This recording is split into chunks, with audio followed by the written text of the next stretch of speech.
সঙ্গীত জগতে জনপ্রিয় মুখ প্রীতম হাসান শুধু কণ্ঠেই নয়, অভিনয়েও মুগ্ধ করেছেন দর্শককে। এবার নতুন চমক নিয়ে হাজির হলেন এই শিল্পী। চরকি অরিজিনাল সিরিজ ক্যাকটাসে শুরু করেছেন অভিনয়, আর তার সঙ্গে থাকছেন অভিনেত্রী মেহজাবিন চৌধুরী। ক্যাকটাসে প্রীতম হাসান আর রোমান্টিক সেই ছেলেটি নন, তাকে দেখা যাবে দক্ষ, তীক্ষ্ণ, একই সঙ্গে পথভ্রষ্ট এক চরিত্রে। নিজের চরিত্র আর মেহজাবিনের সাথে অভিনয়ের বিষয়ে এই শিল্পী বলেন, কানিং, স্মার্ট, ফাস্ট এবং একটু lost at the same time. খুব একটা বেশি পরিবর্তন আমরা করছি না, আমি যেরকম আছি সেরকমই থাকবো মোস্ট লাইকলি। অ্যান্ড সামনে হয়তো আমরা একটা চেঞ্জ আনতে যাব, এটা এখনও বলছি না। মেহজাবিনের সাথে কাজ করার এক্সপিরিয়েন্স ইটস ওয়ান্ডারফুল সোফার। আমরা অনেকগুলো রিহার্সাল করেছি। She is a wonderful human being. আমার মনে হয় আমি খুবই লাকি যে আসলে ওনার মতো একজন অভিনেত্রী আমি পেয়েছি। আমরা জেমস বন্ড করতে পারবো না, আমরা মাসুদ রানাও একটা করতে পারবো না, বাট আমরা যেটা করতে পারি, আমরা হয়তোবা নতুন একটা চরিত্রকে তুলে ধরতে পারি। এবং আমি এটার জন্যই খুবই এক্সাইটেড, কারণ হয়তোবা দেয়ার ইজ আ খুবই ছোটো চান্স, যদিও অনেক বড় রেফারেন্স বলছি আমি, আসলে James bond, Masud Rana is a huge name.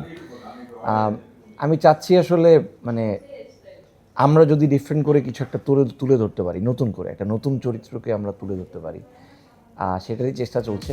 অন্যদিকে মেহজাবিন চৌধুরী কাজ বেছে নেন বুঝে শুনে। গল্পে চ্যালেঞ্জ না থাকলে যুক্ত হন না কাজে। তাহলে প্রশ্ন আসে, কি এমন রয়েছে ক্যাকটাসে? এ বিষয়ে কথা বলেছেন অভিনেত্রী নিজেই। আমি সবসময় এমন ডিরেক্টরদের সাথে কিংবা এমন প্রজেক্টের সাথে জড়িত থাকতে চাই যে এখানে আমি আসলে চ্যালেঞ্জড ফিল করব এবং নতুন করে আমার আন্ডারস্ট্যান্ডিং অ্যাজ অ্যান আর্টিস্ট কতটুকু একটা চরিত্রের প্রতি, সেটা আমি আসলে নতুন করে ডিসকভার করব, যেটা আসলে আমি এখন পর্যন্ত এই গল্পের ক্ষেত্রে যতদিন আমরা এটা নিয়ে চর্চা করছি, রিহার্সাল করছি, প্রতিদিন আসলে উনি এমন এমন কিছু বলে আমি আবার ভাবতে বাধ্য হই।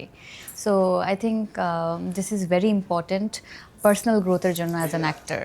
So I am excited and hoping ভালো কিছু হবে, একটু নতুন করে আমাকে অ্যাজ অ্যান অ্যাক্টর ডিসকভার করবে লোকজন। টানা তৃতীয়বার অর্জন করেছে দেশের সেরা সুপার ব্র্যান্ড স্বীকৃতি বসুন্ধরা টিস্যু। আমি যেভাবে আসলে কাজ কমিয়ে ফেলেছি, নতুন কোনো চমক আসলে স্ক্রিপ্টে না থাকলে আমি সেখানে কোনোভাবেই অনবোর্ড হই না। সো ডেফিনেটলি শিয়াব ভাইয়ার রাইটিংয়ে ওরকম একটা চমক খুঁজে পাওয়া গেছে।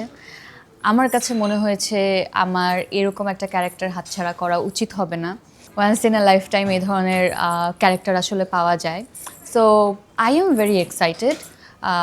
এখন কতটুকু পুল অফ করতে পারবো, কতটুকু আমি আসলে সেটাকে বিশ্বাসযোগ্য করতে পারবো, আমি কতটুকু এফর্ট দিতে পারছি, definitely I will try my level best.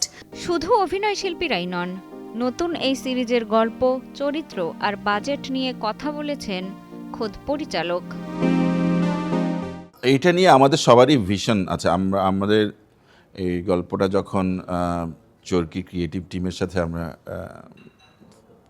মানে বিল্ড আপ করি, তখন থেকে একটা ভিশন ছিল যে একটা গ্লোবাল স্ট্যান্ডার্ড কিছু একটা স্পাই ইউনিভার্স ক্রিয়েট করা আমাদের।